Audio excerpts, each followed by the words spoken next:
Norman Finkelstein versus Destiny. So we're going to start with this video here. I think of the RBN members, I would say probably Rome and me, possibly JB. We know the least about these sort of big viral sort of, I guess they call them left, like the Destinies, the Vouches, what's his name? Piker, some guy, Hassan Piker guy.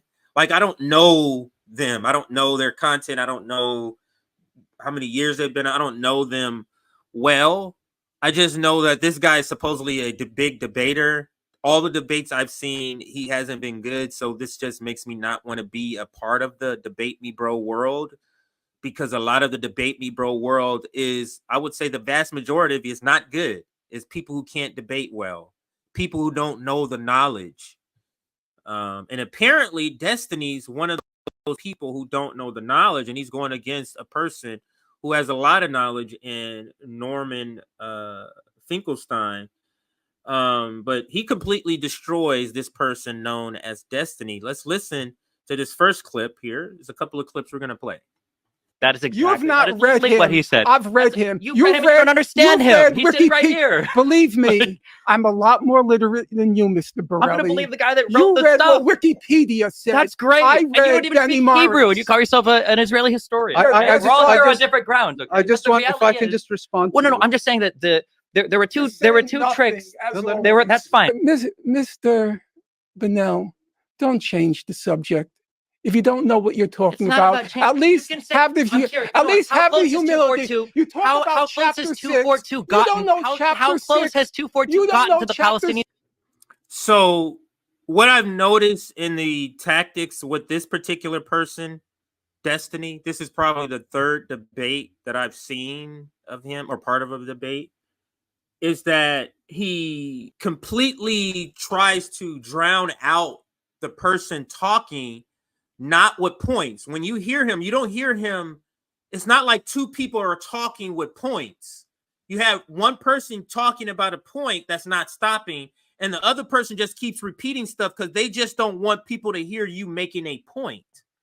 So he's just shouting the same sentence over and over as to prevent your audio from being very clear.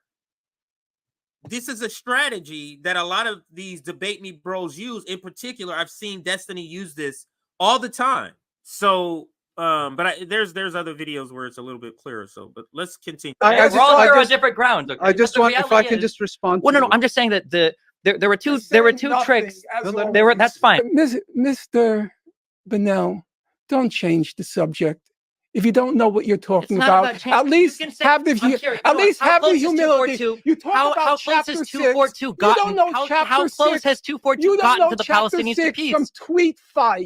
You have no idea what you're talking about. It's just so embarrassing. At least have some humility.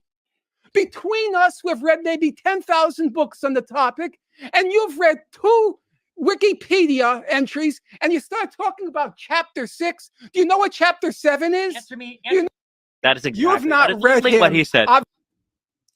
Largely, this Debate Me Bro world is just white guys with large platforms who understand doing debates, bringing controversy, brings them money. Destiny is one of those. A good point. Now, some people accuse me of speaking very slowly, and they're advised on YouTube to turn up the speed 2 to 3 times whenever I'm on. One of the reasons I speak slowly is because I attach value to every word I say. Norm will say this all over and over and over again. I only deal in facts. I don't deal in hypotheticals. I only deal in facts. I only deal in facts. And that seems to be the case, except for when the facts are completely and totally contrary to the particular point you're trying to push.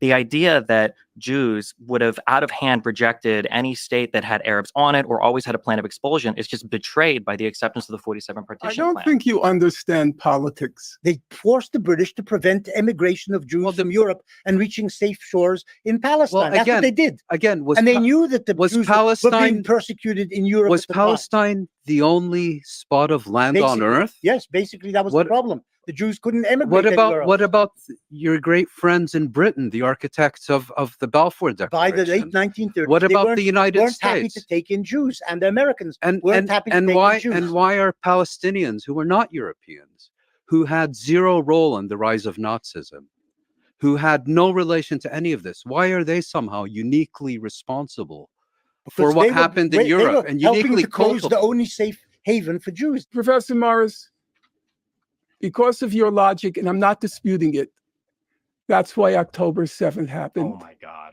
Because there was no options left for those people.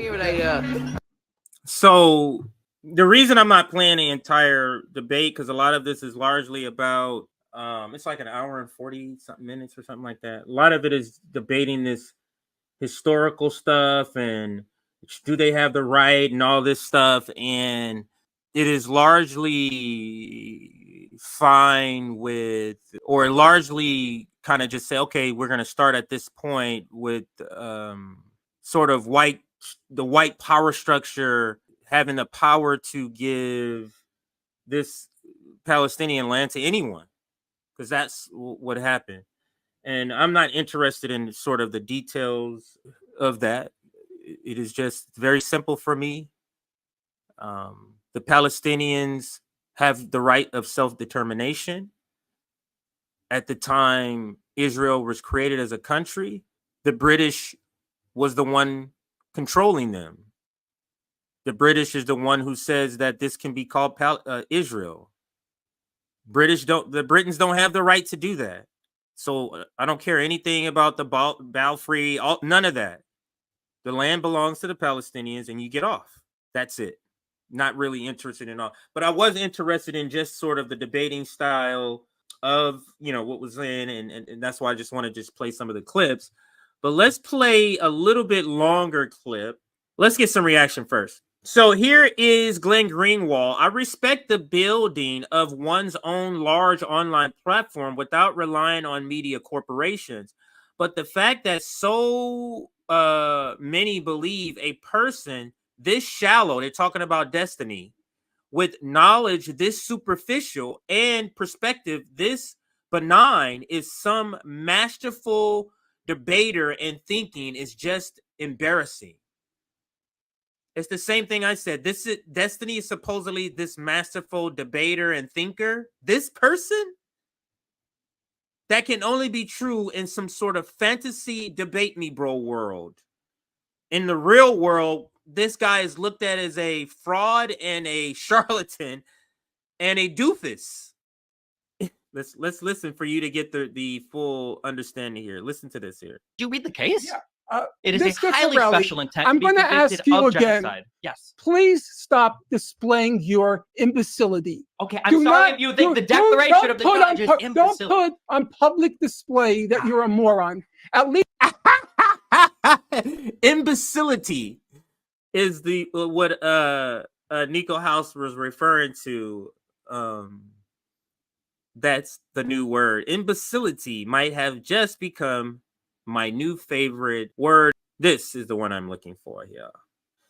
So let's watch this debate with Nick and Destiny. This is pre-RBN.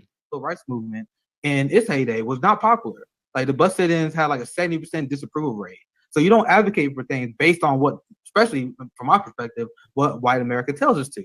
So ever since we started the defund the police movement, and ever since we started messaging, we started to educate people on what it actually means. Despite all the propaganda, like the last poll I saw, and it was the exit polls, you had like 55% independents that support the idea, 70% Democrats that support the idea. Now, I can really get in the weeds with you because I've co-founded 10 Demands and what our goal in actually defunding the police actually is, and bolstering of the police. But that's exactly what, like, the American people is exactly what we want.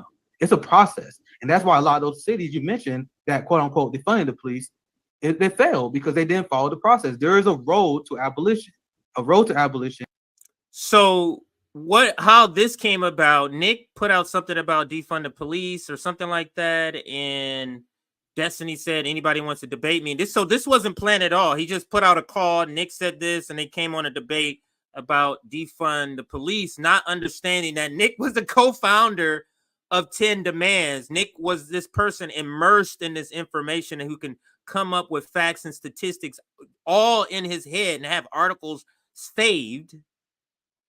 He thought he was just some run-of-the-mill guy with surface information.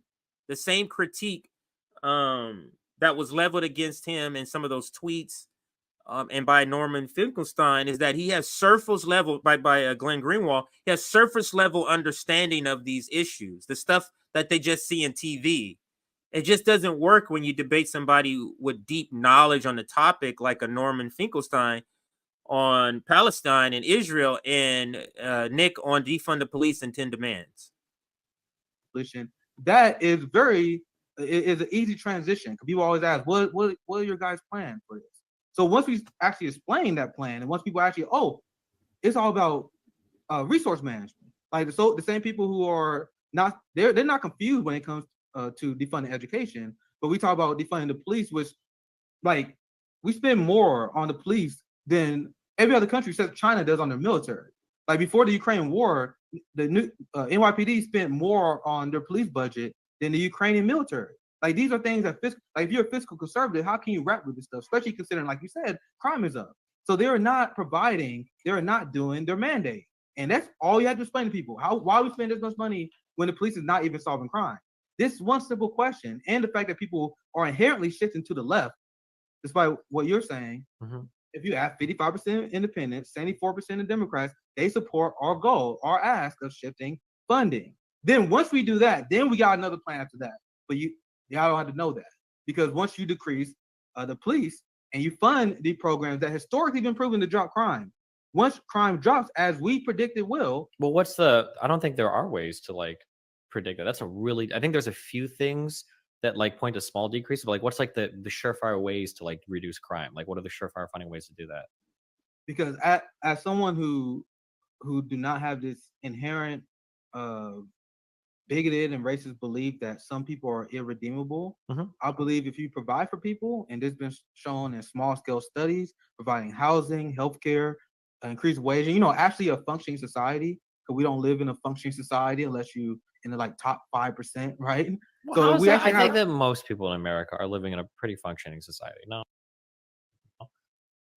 well, if you like the 60% of workers that live in paycheck to paycheck, I don't know when the last time you had to, but that is not an easy existence. And I'm speaking as someone who's a member of the proletariat, someone who grew up broke, who I literally housed 3 people in the last 2 years who otherwise would have been homeless. Sure, and that, I mean, like there are who worked 70 hours a week, but he was literally on the verge of being homeless, can't afford a car. What kind of existence is this? We live pathetic lives. People literally work 60 hours a week. They come home and they watch Netflix and they think we live in advanced society. How we advance? We don't have health care. How we advance if people can't travel? How we advance if people don't have family paid maternity leave? That's decolonizing your mind. The things that you guys think make you happy is not, which is why depression rates is through the roof, which is why they subscribe you guys these pills.